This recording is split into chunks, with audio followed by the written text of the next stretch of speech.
नमस्कार, आप देख रहे हैं विलेज पोस्ट इंडिया। मैं हूं आपके साथ अमित बिष्ट। आज हमारे साथ यमुनोत्री विधानसभा से जगबीर भंडारी जी जुड़े हैं, जिन्होंने अपना समर्थन दीपक बिजलान को दिया है। भंडारी जी, ऐसा क्या हुआ कि बीजेपी ने आपका टिकट काट दिया? देखो, अब वो तो पार्टी का निर्णय है, अब उसमें मुझे क्या कहना है, पर मुझे उचित नहीं लगा कि मैं अब इस पार्टी में रहूं, क्योंकि मैंने अपना पूरा जीवन उस पार्टी में लगाया और आज मैंने कांग्रेस पार्टी का दामन थामा और कांग्रेस पार्टी के लिए काम कर रहा हूं और जीत रहे हैं। हम अच्छे ढंग से हम यमुनोत्री विधानसभा फतेह कर रहे हैं। बीजेपी से जब आपने अपनी नाराज़गी जाहिर की, तो क्या बीजेपी की तरफ से कोई आपसे संपर्क नहीं किया गया? नहीं, संपर्क किया उन्होंने, बहुत विलम्ब हो गया था और फिर मैं अपना मन बना चुका था कि मुझे अब कांग्रेस में जाना। आपने निर्दलीय चुनाव लड़ने का भी फैसला किया, फिर आपने नामांकन भी किया। उसके बाद ऐसा क्या हुआ कि आपने कांग्रेस पार्टी को अपना समर्थन दिया? मैंने देखा कि अब निर्दलीय हम दो 4-5 लोग लड़ रहे हैं, तो इसलिए मैंने कहा जब चुनाव नहीं जीतना है तो राष्ट्रीय पार्टी के साथ रहेंगे, क्योंकि हित तो राष्ट्रीय पार्टी में ही है और मैंने अपना डिसीजन लिया।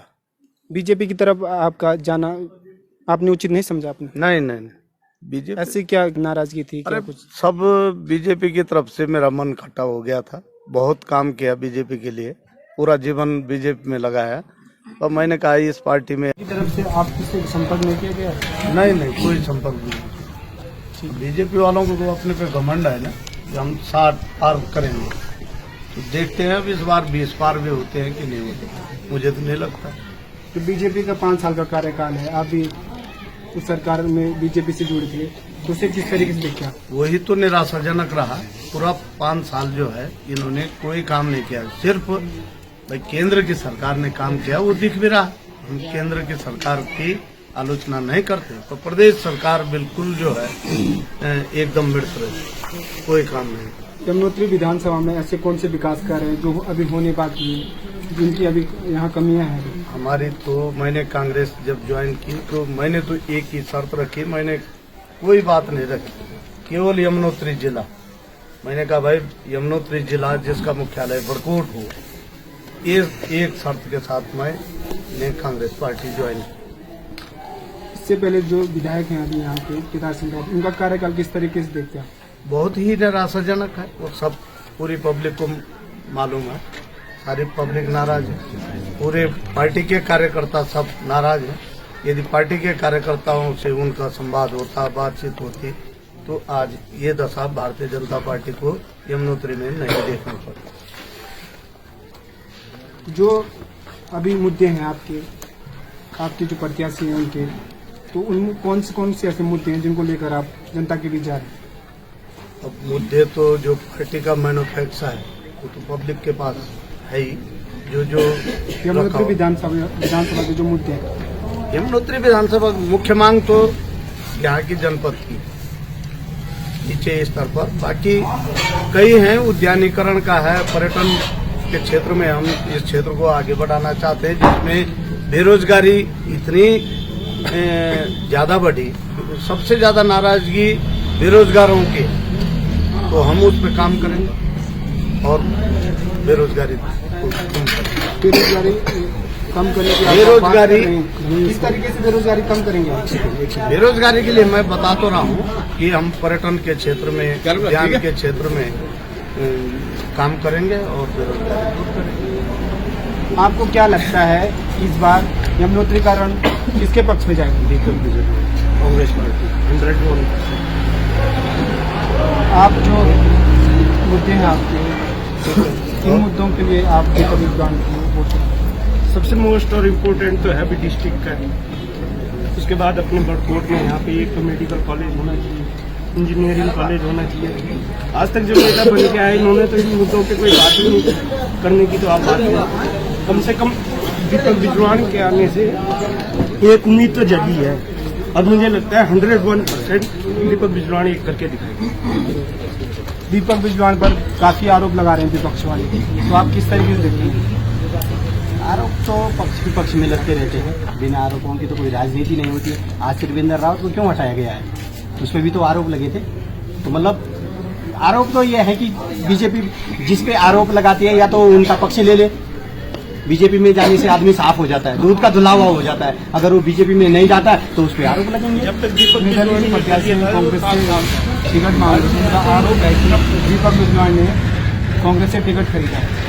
टिकट खरीदना तो ये इनकी अपनी वो है, कोई टिकट खरीदता है कैसे भी आए, टिकट मिलना चाहिए आदमी को। कोई खरीद के लाता है। राजनीति में साम दाम दंड भेद सब चलता है। हमारा ये मानना है कि भैया कोई कैसे भी लाए, अपने पक्ष को मजबूत करने के लिए कोई किसी भी तरीके से करना चाहिए।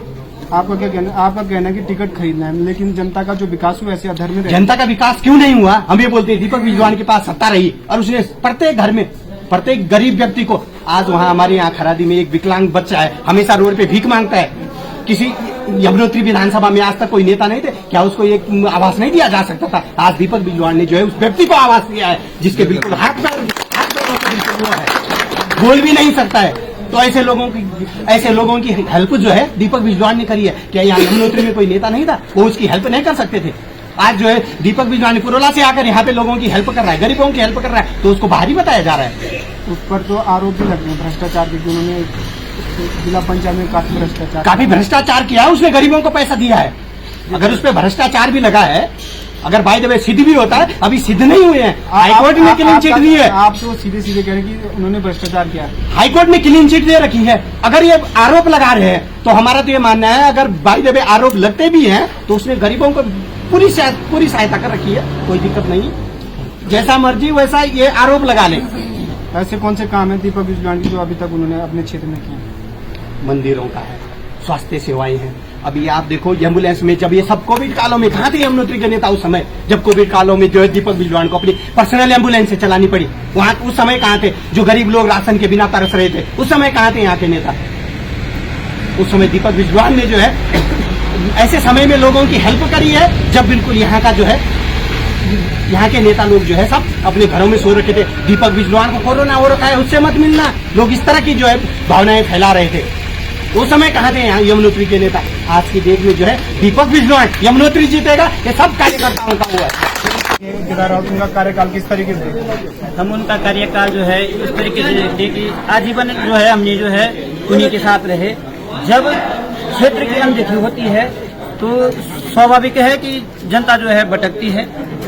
जब जो है हमको अपना गिनाया जाता है कि आप हमारे अपने हैं, आज जो है अगर उनको कुर्सियां मिलती हैं, अगर वो हमको अपना न बनाए, कुर्सी मिलने के बाद 4 साल तक कार्यकर्ताओं के फोन नहीं उठाए जाते, हम अपने हो गए। सब जो है जायज है, इसमें राजनीति में जायज है कि वो अपने हैं, तो हम अपने रास्ता लड़के आ गई एक दो, आ जरा बाइट तो इधर आओ, इधर आओ, सब यमुनोत्री विधानसभा में अभी कौन कौन सी ऐसी योजनाएं हैं, कौन कौन से मुद्दे हैं जो अभी होने बाकी हैं? मैं तो सर्वप्रथम अपने गांव से ही लेकर चलता हूँ। जब हमने माननीय अध्यक्ष का प्रोग्राम नवरात्रि के टाइम लगाया था और हमारे गांव में पंचायत में बहुत ही मतलब दिक्कत थी, तो हमने कहा माननीय अध्यक्ष से अनुरोध किया कि आप हमारे गांव में टाइल्स जो उसका सौंदर्यकरण करना है, तो अध्यक्ष जी ने लगवाए हैं और उसके लिए हम बहुत बहुत धन्यवाद करते हैं अध्यक्ष जी का। और कई ऐसे लोग हैं जिनको मतलब हॉस्पिटल में जूझ रहा है कोई, तो उसकी सहायता कर रहे हैं। मैंने खुद, मेरे गाँव का एक लड़का है, तो मैंने उसके लिए, मेरे को फोन आया कि भाई ऐसी बात है,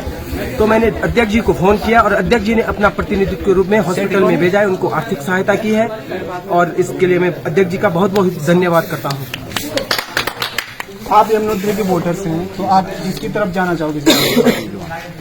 ऐसा क्या कारण कि आप दीपक बिजलान के साथ जाएंगे? भाई साहब, हमें दीपक बिजलान से कोई शिकायत नहीं है सर। हम जो है सर कांग्रेस पार्टी से पहले से जुड़े हैं सर। हमको जो कांग्रेस पार्टी का कोई सदस्य मिले हम उसी के साथ।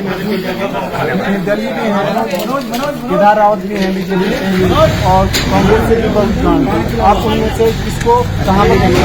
सर हम तो दीपक बिजलान देखेंगे, क्योंकि दीपक बिजलान एक ऐसा व्यक्ति है जो गरीब इंसान को देखता है।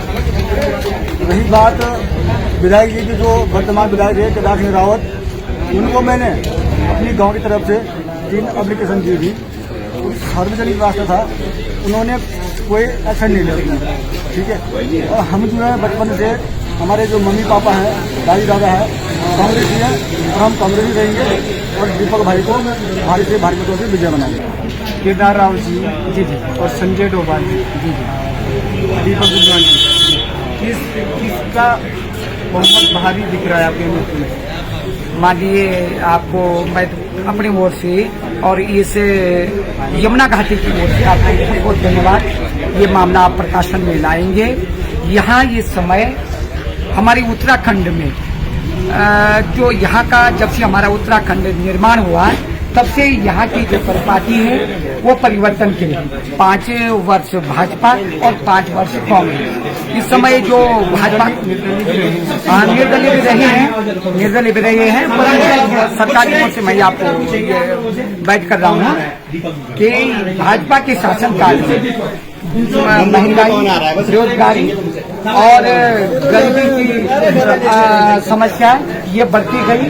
कांग्रेस सरकार इस समय आ रही है और समाज का और जनता का ये रुझान है कि परिवर्तन की बहार बही हुई है।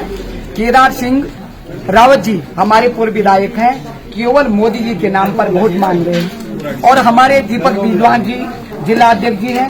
हर गांव, हर क्षेत्र में, हर दीन दुखिया के हॉस्पिटलों में उन्होंने अपनी सेवाएं दी और सेवा के आधार पर उनके पास आधार भी है, उपलब्धि है और उनके आधार पर दीपक जी वोट मांग रहे हैं। अपने संजय जी हैं वो जो है ये एक दया का वोट मांग रहे हैं।